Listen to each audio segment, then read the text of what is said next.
Tranquility, brought to you by Sahaj Mug.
Hello, good evening. Welcome to Tranquility. Living by the heart, it's the only way to live an enriched and beautiful life. We should learn, do our best to cultivate love and compassion. That's right. Love and compassion is at the core of heartfulness. Heartfulness needs to be practiced. But what exactly does it mean, practicing heartfulness? It cannot be done overnight. Then heartfulness must be the way of life or a lifestyle. Then I wonder, what is the difference between the heartfulness way of life and the day-to-day life that we're living? I enjoy going to good restaurants, playing a lot of good sports, or watching a lot of action movies. These are the heartfulness things which I enjoy the most. If you tune inwards, you will find that heartfulness is always present within you. You will know it when you feel it. Your heart will tell you.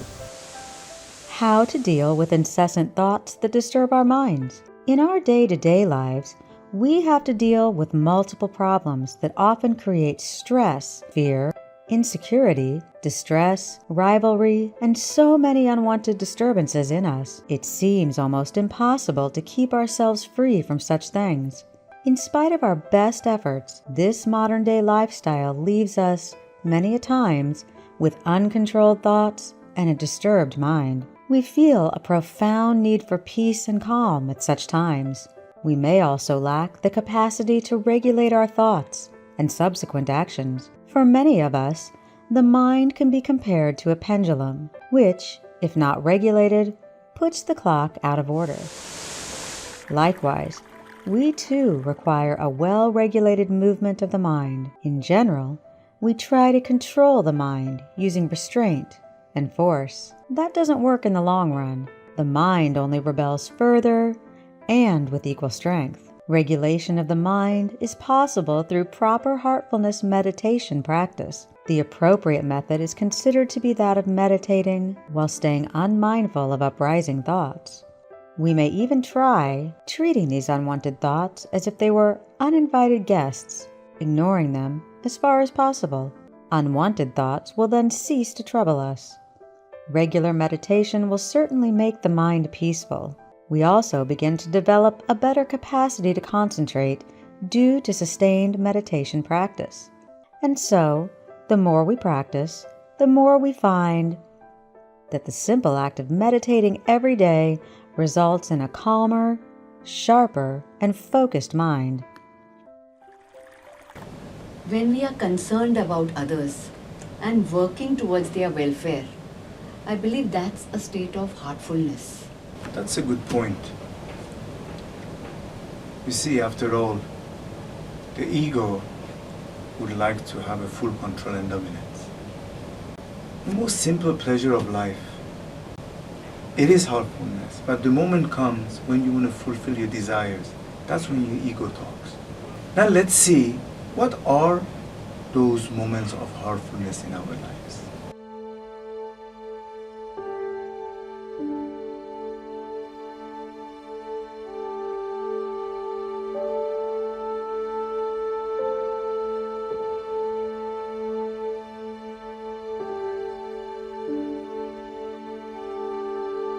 Enjoying the scent of first rain. I just love it and want to soak in it. Relishing my favorite cuisine of food, watching action movies, and playing hyperactive sporting. I feel happy when I'm with nature. I'm gazing around the sky or listening to the birds. Watching a movie in the theatre, having a hearty laugh with my friends or family members, relishing good food, going out to a restaurant with my wife. Heartfulness moments are the best moments of our life. These are the moments we cherish the most. Rightly so. Heartfulness is reflecting in everyday simple pleasure of life. We can easily adapt that consciously in our lifestyle and the way we live in our life.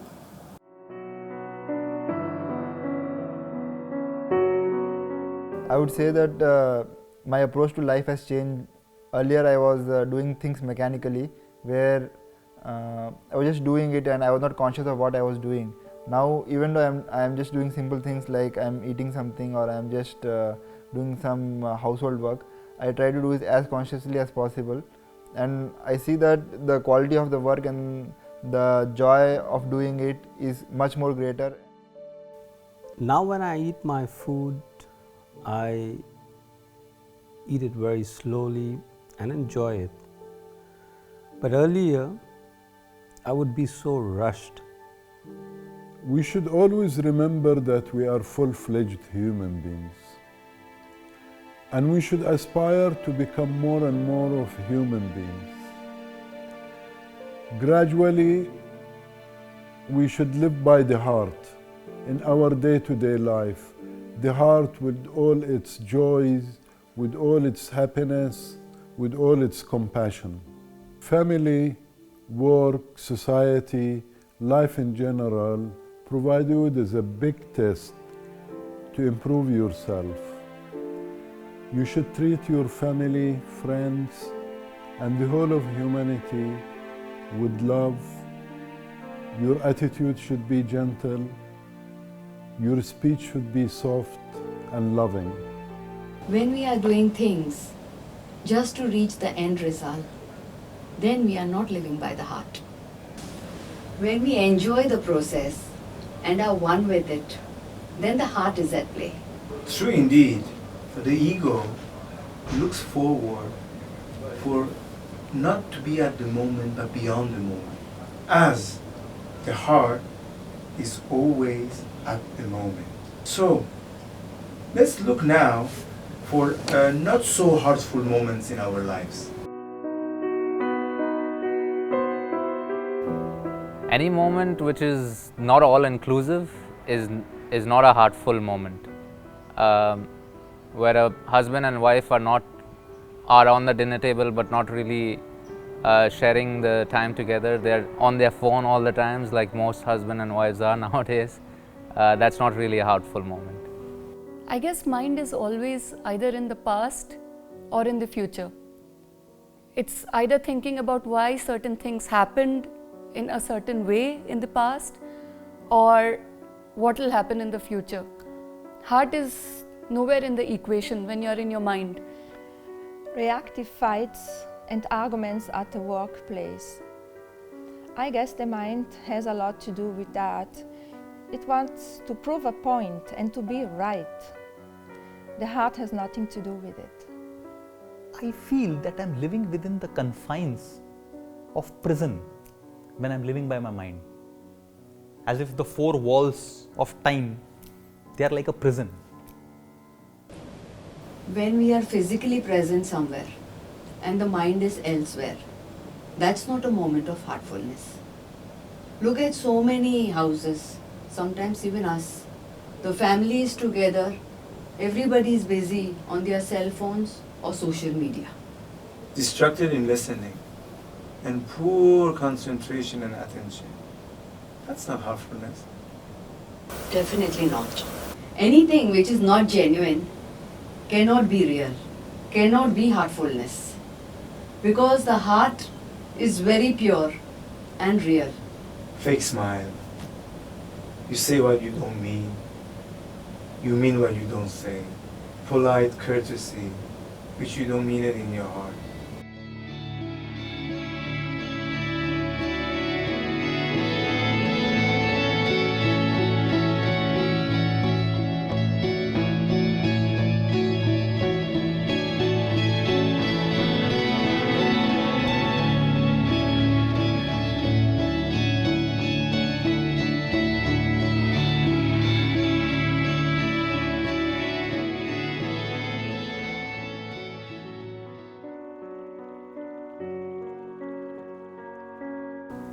With heartfulness, my desire to compete has reduced.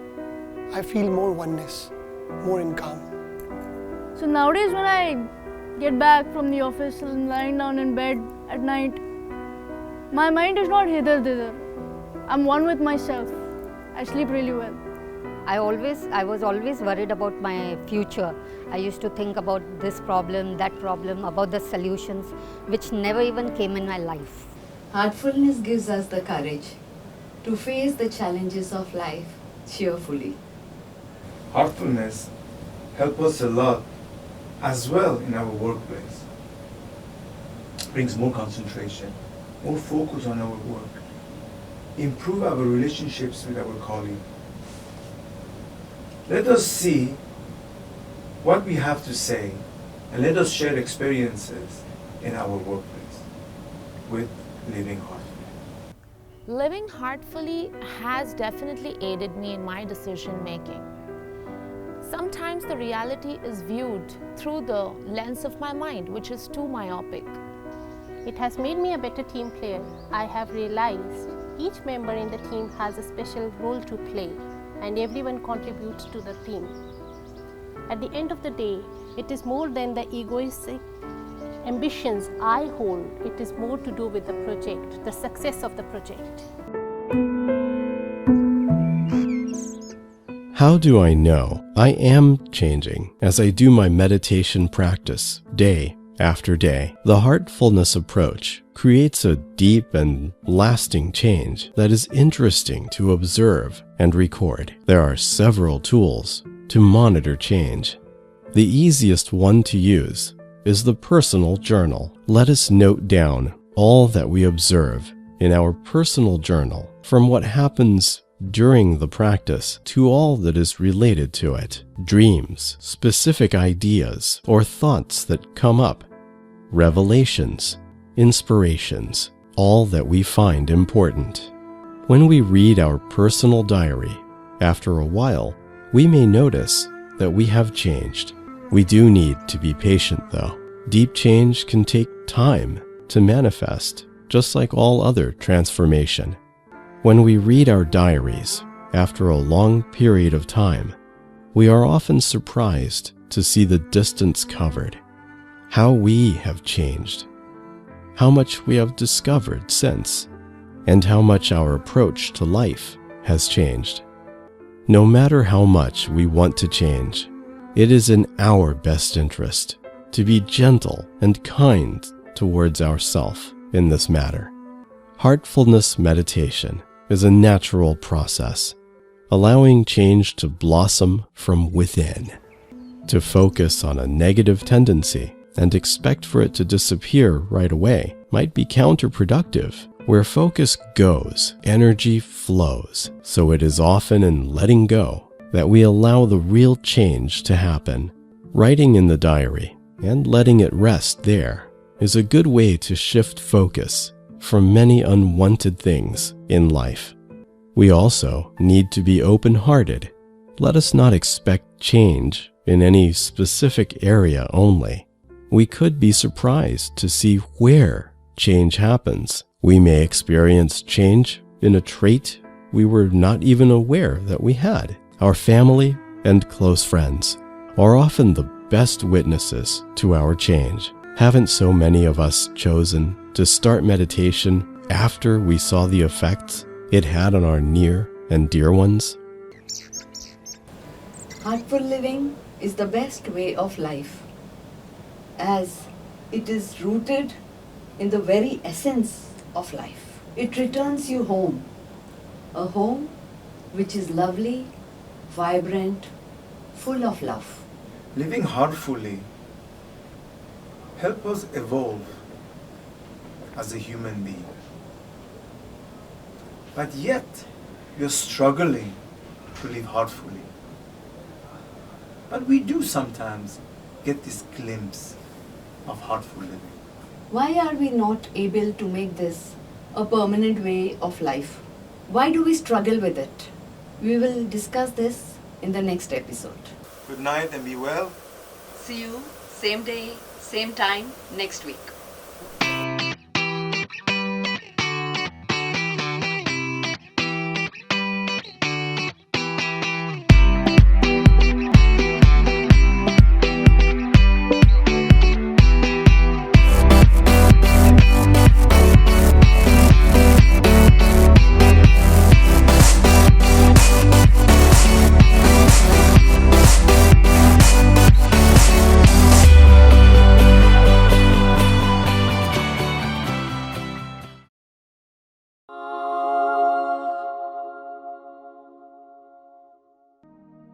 Tranquility, brought to you by Sahaj Mug.